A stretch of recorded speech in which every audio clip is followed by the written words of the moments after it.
Il faut faire des séries de combien de répétitions si l'objectif est de devenir plus fort? Arrête cette vidéo pendant quelques secondes, réfléchis un peu, puis réponds à la question en bas dans les commentaires. Et je te garantis que ta réponse ne sera pas pareille que la mienne. Et si c'est le cas, bravo!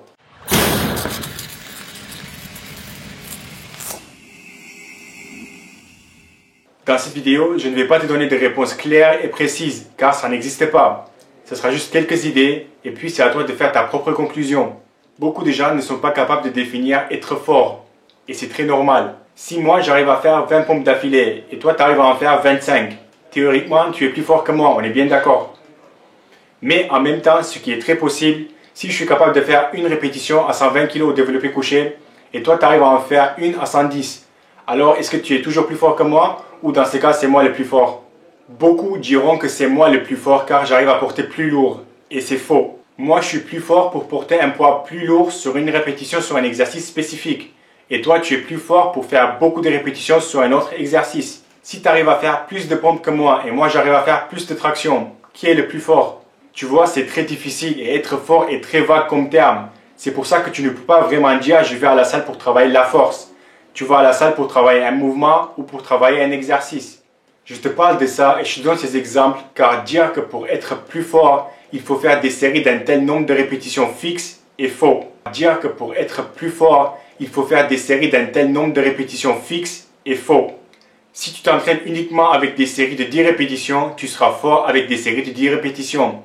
Si tu t'entraînes avec des séries de 3, tu seras fort avec des séries de 3 répétitions. Quelqu'un qui s'entraîne uniquement avec des séries de 10 sera fort en série de 10, mais il n'aura probablement pas un gros max. Et quelqu'un qui fait régulièrement des max ou qui ne dépasse jamais des séries de 5 répétitions sur un exercice, il aura des difficultés pour faire des séries de 10 avec une bonne charge, mais il aura sûrement un gros max. Si aujourd'hui tu arrives à faire 100 répétitions au développé couché avec la barre vide, dans un mois tu arrives à faire 120 répétitions avec la barre vide, tu es plus fort avec cette charge, sur cet exercice et sur ce nombre de répétitions, mais tu n'auras sûrement pas un gros max. Il y a une énorme différence entre être fort sur un exercice spécifique, être fort sur un nombre de répétitions spécifiques et avoir un gros max. Quand tu dis que tu veux t'entraîner pour être plus fort, il faut que tu sois beaucoup plus précis. Tu ne peux pas tout simplement être fort partout, sauf si bien sûr tu es Hulk. Si tu ne fais que des pompes et tu arrives à faire 100 pompes d'affilée, et juste parce que tu es fort avec les pompes, cela ne veut pas dire que tu vas avoir un gros max sur le développé couché. Surtout par rapport à quelqu'un qui s'entraîne spécifiquement pour avoir un gros max. Donc, pour être plus fort, il faut que tu décides en quoi tu veux être plus fort et pourquoi tu veux être plus fort. Et après, tu pourras t'entraîner avec des séries de 3, 5, 10 ou même 50 répétitions. Et à chaque fois que tu progresses, tu deviens un peu plus fort sur cet exercice et surtout sur ce nombre de répétitions. Si tu ne participes pas à une compétition de powerlifting, tu n'as pas du tout besoin d'avoir un gros max sur un exercice. Et juste parce que tu es fort à la salle sur certains exercices, cela ne veut pas dire que tu es fort à l'extérieur. Il y a des gens qui pensent que juste parce qu'ils ont un développé couché de 150 kg, que c'est bon, ils sont forts partout. Non, ça ne marche pas comme ça. Donc, une question que je reçois beaucoup est la suivante. Comment augmenter mon max au développé couché? Souvent, pour ça, les gens s'entraînent régulièrement près du max. C'est-à-dire, ils font toujours des séries de 3 à 5 répétitions maximum. Le problème avec ça, c'est que c'est très dur d'augmenter la charge régulièrement. Si aujourd'hui tu fais des séries de 3 à 100 kg, la semaine prochaine tu vas faire des séries de 3 à 102 kg. Puis la semaine suivante, tu vas peut-être réussir à faire 104 kg. Mais ta progression va vite s'arrêter. Et c'est là où les gens insistent, font plus et varient les exercices pour progresser.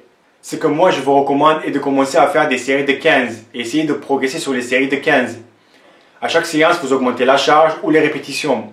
Et croyez-moi que ce sera beaucoup plus simple d'augmenter les répétitions ou la charge quand vous êtes à 15 plutôt que 3. Et tous les 3 semaines, essayez de faire quelques séries lourdes auprès du max. C'est très important. Car si vous faites que des séries de 15, votre max va souffrir. Quand vous n'arrivez plus à progresser avec des séries de 15, vous faites pareil avec des séries de 10-12. Et pareil, tous les 3 semaines, vous faites une séance lourde auprès du max. Et puis progressivement, vous augmentez les charges et diminuez les répétitions pour arriver vers votre max, et vous allez voir qu'en 3-4 mois, votre max va bien progresser. Et il ne faut pas oublier que si votre objectif est de progresser au développé couché, il ne faut pas faire qu'une séance par semaine. 2, ça sera bien, et 3, encore mieux. Mais attention, vous allez faire des séances de développé couché et pas des séances de pec. Il y a une énorme différence. Quand vous avez fini vos 3-4 séries de développé couché, c'est fini. Vous pouvez ajouter 1 ou 2 exercices pour renforcer les épaules et tout ce qui est de développé couché. Mais vous n'allez pas faire 3-4 exercices de 10 séries de 10 répétitions pour les pecs. J'espère que tout ça va vous aider à réfléchir un peu et progresser sur vos exercices. Merci et à la prochaine vidéo.